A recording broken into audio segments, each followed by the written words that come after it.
ছাত্র জনতা এখন সংবিধান পরিবর্তন করতে চাচ্ছে, সেই দেশে বয়স সংস্কার করা খুবই ছোট্ট একটা ব্যাপার। খুবই সংক্ষিপ্ত সময়ের মধ্যে আপনারা এই দাবি বাস্তবায়ন করুন, না করলে আমরা পরবর্তীতে সবার সাথে আলোচনা করে আরো বৃহৎ আন্দোলন করব, এর ঘোষণা দিব। এখন আমাদের সামনে কথা বলবেন আমাদের সিনিয়র বড় ভাই আলামিন ভাই। 2 বছর 50-50 করে দেন।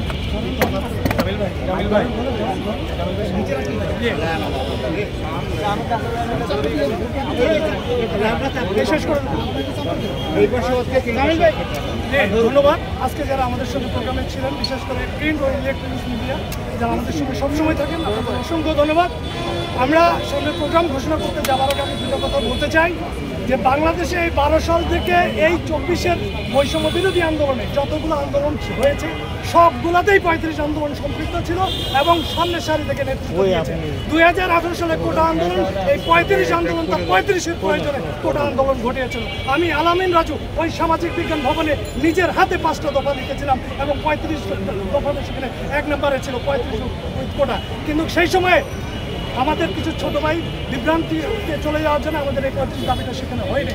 এই বৈষম্য বিরোধী আন্দোলনে আমাদের 35 আন্দোলনকারীরাই সামনে থেকে নেতৃত্ব দিয়েছে।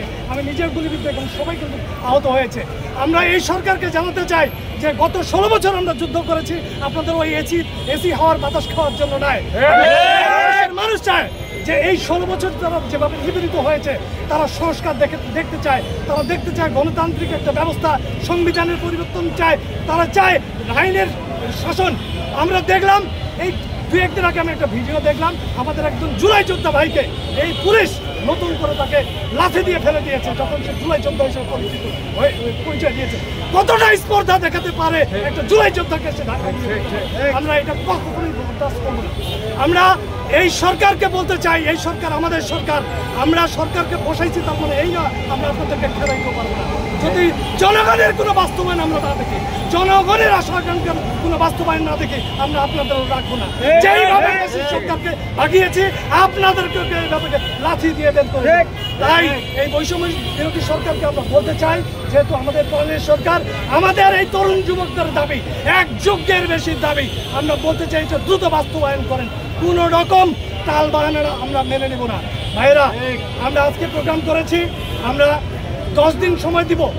10 কর্মদিবসের মধ্যে গভর্নমেন্ট যদি কোনো সিদ্ধান্ত না দেয়, আমরা প্রেস কনফারেন্সের মাধ্যমে হয়তো এটা মধুর ক্যান্টিনে প্রেস কনফারেন্স করতে পারি, আমরা আবার প্রেস ক্লাবে করতে পারি, আমরা জানিয়ে দেবো, আমরা বৃহত্তর প্রোগ্রাম জানিয়ে দেবো। আমাদের সঙ্গে আমরা এই যে জুলাই রক্ষাজোট করেছি কিসের জন্য? আমাদেরকে জুলাই রক্ষাজোট কেন করতে হবে?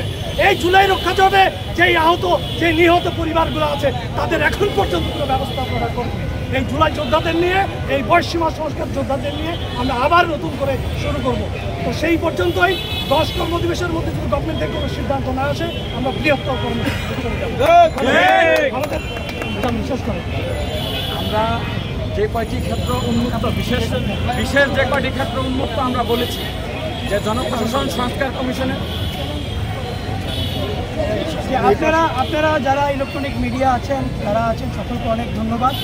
আমরা 35 যেই সীমাটা, বয়স সীমাটা দিয়েছি, সেটাকে রেখে আমি ডক্টর ইউনূসকে বলবো যে আপনি আপনার যে জিরো যেই থিসিস, এটাকে যদি আপনি বাংলাদেশে যদি বাস্তবায়ন না করতে পারেন তাহলে পৃথিবীর কোনো জায়গায় আপনি সফল হবেন না। আপনি যদি জিরো থিসিস যদি সফল হতে চান তাহলে বিশেষ ক্ষেত্রে বয়সসীমাকে উন্মুক্ত করতে হবে, তাহলেই আপনি আপনার যে জিরো থিসিস সেটাতে আপনি সফল হতে পারবেন। এবং আমাদের এই 35-এর যে আন্দোলন, এই আন্দোলনকে যদি আপনি একটি মামুলি ব্যাপার মনে করেন তাহলে আগামীতে আপনার জন্য আরেকটি বিপ্লব অপেক্ষা করছে। ধন্যবাদ সাংবাদিক ভাইদেরকে। আমরা স্পষ্ট ভাষায় বলে দিতে চাই, জনপ্রশাসন সংস্কার কমিশন কর্তৃক অধ্যাপক ডক্টর মুহিত স্যার কর্তৃক যে সুপারিশ বাস্তবায়ন হয়েছিল, মেয়েদের 37, ছেলেদের 35, সেই সুপারিশ এই সুপারিশের সাথে আমাদের ক্ষেত্র বিশেষে উন্মুক্ত যে কয়েকটি ধাপ আছে, শিক্ষা, স্বাস্থ্য, জুডিশিয়ারি, আইসিটি, টেকনিক্যাল এবং কৃষিকাজ সহ এই কারিগরি যতগুলো খাত আছে যেগুলো উন্মুক্ত করা যায় এবং গবেষণার মাধ্যমে যে সমস্ত খাত উন্মুক্ত করা যায় সেই সমস্ত খাতগুলোকে ইনক্লুড করে আবার সুপারিশ কমিশনটাকে আরেকটা রিভিউ করে একদম যেই সমস্ত সেক্টরে 40-45 বা ন্যূনতম মার্জিন 35 দেওয়া আছে, একটা মার্জিন সুন্দর করে এক্সপার্ট কমিটিদের যে সিদ্ধান্ত, সেই সিদ্ধান্তটাকে আপডেট করে আপনারা অনতিবিলম্বে আমাদেরকে সেই সিদ্ধান্ত 10 কর্মদিবসের মাধ্যমে জানিয়ে দিবেন। আমরা 10 দিনের আলটিমেটাম সরকারকে দিয়ে যাচ্ছি এই শাহবাগ থেকে। এর মধ্যে যদি আপনারা আমাদের দৃশ্যমান কোনো আমাদের এই সিদ্ধান্ত বাস্তবায়নের কোনো কার্যকলাপ না দেখি, এই বয়স সংস্কারের কোনো কার্যকলাপ না দেখি, তাহলে এই জুলাইয়ের অভ্যুত্থানের যে শহীদের যে রক্ত, সেই রক্তের কসম খেয়ে বলছি আবার কিন্তু বিপ্লব আসছে। আপনারা এই শহীদের রক্তের সাথে ছিনিমিনি খেলবেন না।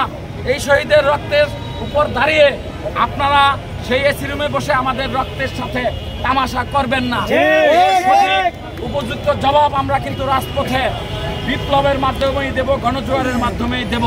সেই পর্যন্ত আমি দেশবাসীর কাছে, আমাদের অভিভাবকদের কাছে, ছাত্র সমাজের কাছে সেই বার্তাটি পৌঁছে দিতে চাই।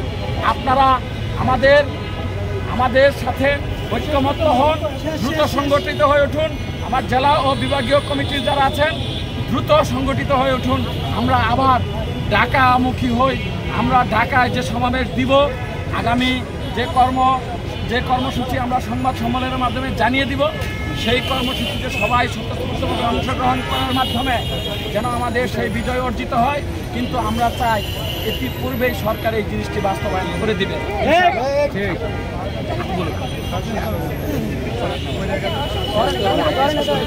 ভাই বোনেরা, আপনারা ছিলেন আমাদের সাথে এবং আশা করি আপনারা ভবিষ্যতেও আমাদের সাথে থাকবেন। আমরা শুধু একটা কথাই চাই যে আমরা যেই জিনিসটার জন্য, যার জন্য এখানে দাঁড়িয়ে আছি, ক্ষেত্র বিশেষে হচ্ছে আমরা সর্বনিম্ন 35 এবং ক্ষেত্র বিশেষে প্রত্যেকটা জায়গায় তার যোগ্যতা অনুযায়ী উন্মুক্ত যাতে সে দেয় এবং এটা অতি দ্রুত সরকার আমাদের 10 কর্মদিবসের মধ্যে যাতে এটা করে এবং আমরা এটার পরে প্রেস কনফারেন্সের মাধ্যমে তো আমরা করবো। এবারে কথা বললে আমাদের মাঝে জলে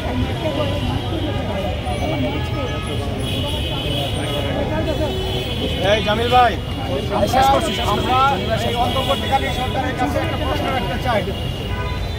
সংস্কার কমিশন 35 এবং 37 সুপারিশ করার পর আমাদের শ্রদ্ধেয় রেজনা ম্যাম উনি বলেছিলেন যে একজন শিক্ষার্থী 3বার বিশেষ অংশগ্রহণ করতে পারবে। 3বার মানে 3বারের সিদ্ধান্ত বিসিএসের সিদ্ধান্ত পরিবর্তন হয়েছে, কিন্তু 32-এর সিদ্ধান্ত কেন পরিবর্তন হলো না, এটা আমরা এই অন্তর্বর্তীকালীন সরকারের কাছে জানতে চাই।